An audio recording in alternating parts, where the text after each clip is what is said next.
আজকে আপনাদেরকে একটা ইন্টারেস্টিং ভিডিও দেখাতেছি। সৌদি আরবে গেছিলাম এক জায়গায় কাজে, যাওয়ার সময় আপনার বাচ্চা সহ ঘাস খাওয়াইতে আনছে সৌদি।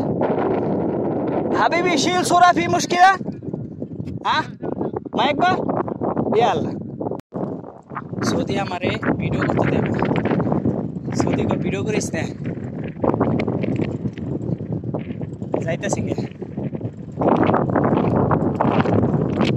কাজের থেকে আসার সময় দেখি সৌদি ঘাস খাওয়াইতেছে, আমার ভিডিও করতে দেয় না, ভিডিও করিস না, এটা মগ্নু মানে এটা হারাম, ভিডিও করিস না। ঠিক আছে, ভিডিও করতে দিল না। অল্প একটু উঠাইছি, এটুই আপনাদের জন্য দেখাইলাম। তো উটগুলি আপনাদের কাছে কেমন লাগছে কমেন্ট করে জানাবেন, আর চ্যানেলটা সাবস্ক্রাইব করে দিবেন। ওকে, ফলো বাটনটা চাপ দিয়া ফলো করে দিয়ে। ধন্যবাদ।